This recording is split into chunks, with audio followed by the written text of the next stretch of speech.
Hi guys, welcome to my growing space. I wanted to show you guys some raised beds that I have in my garden. I have an old gun case. I have a metal raised bed. I have these grow bags. You could get these on Amazon. I'll link the ones that I have down below. I also have kiddie pools. I have these metal raised beds, all kinds of raised beds, okay? But today I'm gonna show you how to make a raised bed for next to nothing out of discarded pallets. These pallets that I use for this bed were thrown by a dumpster for anyone to take, and they were already cut in half, so most of the work was already done for me. When I measured them, they were about 23 inches in width, and I cut them at 11.5 inches, okay? So I cut both pieces at 11.5 inches. So just find the center. If you do find them in half like this, find the center, mark it, and then cut it. As always, Jack is here supervising, giving me some emotional support.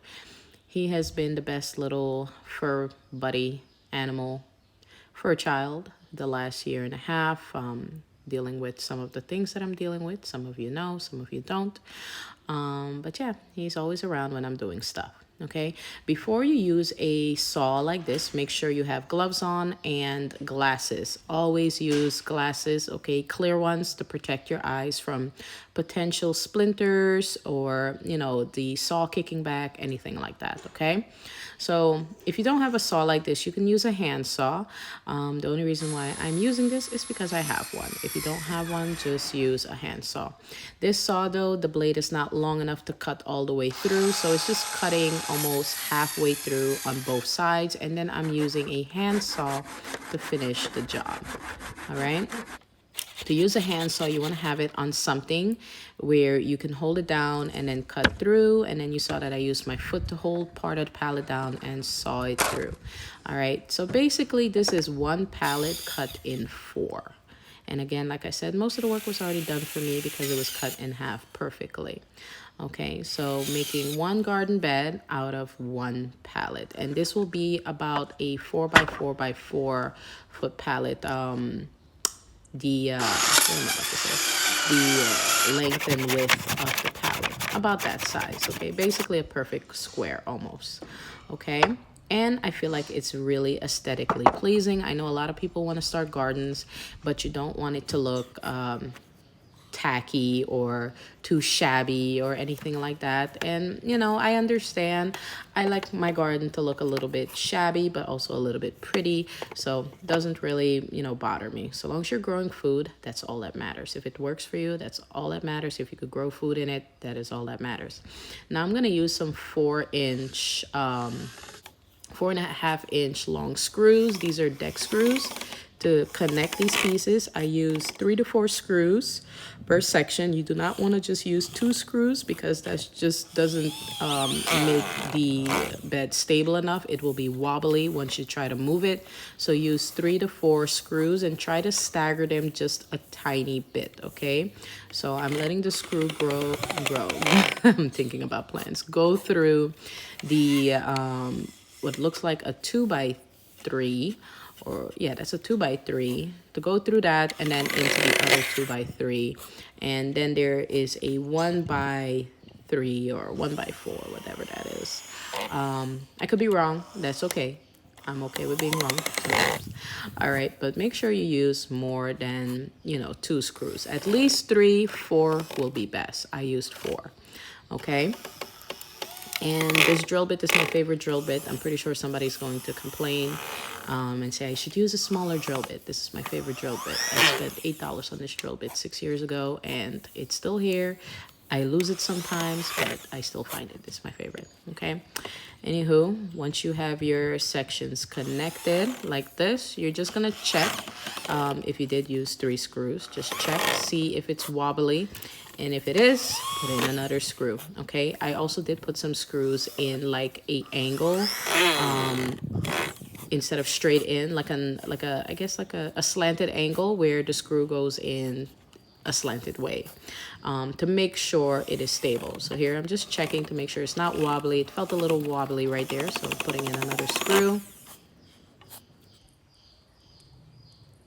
And that's pretty much it.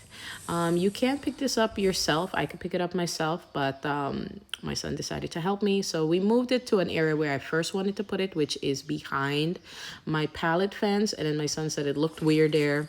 He was like, just put it in the fence. So I brought it in the fence and put it down where I wanted to do some no-dig beds.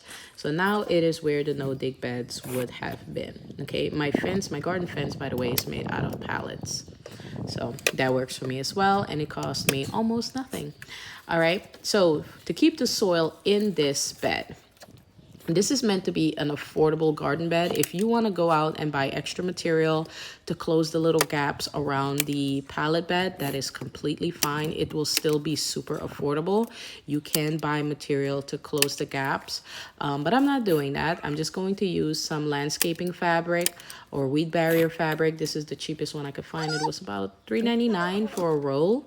And I'm just going to staple this on the inside. And then to fill this garden bed, that's also going to be affordable. What I do first would be leaves, mostly leaves and small twigs, and then my soil.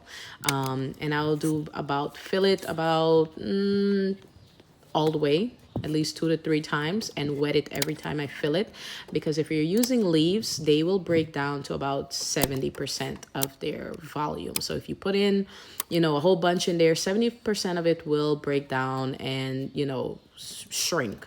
So yeah. All right, and then I'll put like about a good 4-5 inch layer of soil on top of that. Okay, so as you can see, I'm stapling the insides to hold the fabric in place. If you do not have weed barrier fabric, you can use cardboard. Use the cardboard, cut it to size, and fit it all along the sides, staple it in place, and then you can fill that with soil. I would double up the cardboard because I do use cardboard to block the soil in on my kiddie pools that I used to plant in. I think I showed that before in a previous garden video, and that has been working for me for about 5 years now. And for the little sections, you can staple the garden fabric or landscape fabric if you want in there, and plant in there as well. But I think I'm going to use cardboard for it. I didn't have cardboard on hand because my kids used it in their little bonfire that they made. But I hope you found this video helpful. I hope it inspired you to at least try to make one of these so you can grow your own food. Especially with inflation, this would probably be the best and most affordable way to start a raised bed garden. And this will last you a few years. With proper care, of course. And like I said, if you want to get extra material, you can close the sides in, but I'm just going to use cardboard. This video was supposed to end, but I decided to add in the part where I fill this new pallet garden bed, raised bed, whatever you want to call it. Okay, so this is how I fill most of my raised beds. This is also how I do my no dig beds, which I grow directly on the ground. So every fall or spring, I'll do a really thick layer of leaves and soak that in. Okay, and just kind of layered it up like a lasagna. So leaves, water, leaves, water, leaves, water. And I'll do like a thick layer of compost soil on top. And that's for my no-dig bed. For garden beds, I like to do leaves, twigs, small sticks, things like that. Today I'm adding in some unfinished compost. I also added in some kitchen scraps, which I did this with my tomato beds last year. Sometimes I'll dig a trench in my no-dig bed and put in kitchen scraps and just cover that up. It's basically like composting in place without you having to turn things and, you know, do all that extra work. I'm basically composting in place. Okay, and the reason why I'm adding the water, this is just to help everything break down faster.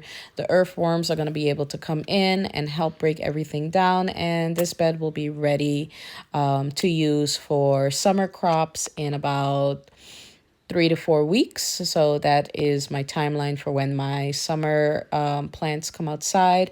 If you follow me on my gardening page on Instagram at Garden of Queenie, you'll see everything that I have gotten started for this year's garden. I'm actually thinking about starting some extra peppers tonight. I'm obsessed. But yeah, I hope you guys enjoyed the video. I'm looking forward to growing lettuce in the little sections. So this is lettuce that I actually grew in my dresser bed, which is no more. I had that for 5 years and I finally took it apart. And I do plan on putting some squash in here, maybe a couple of bell peppers, maybe some tomatoes, maybe some kale. Lots of different options can be grown in this pallet bed, okay? But I hope you guys enjoyed the video. Hopefully it was helpful. And hopefully you can see that you can start a garden for a very small amount of money, especially if you can find the pallets for free, or some people now sell them. It's really hard to kind of come by pallets where I'm at, so I try to get them for free if I can. Thank you for watching and see you soon in another video. Bye guys.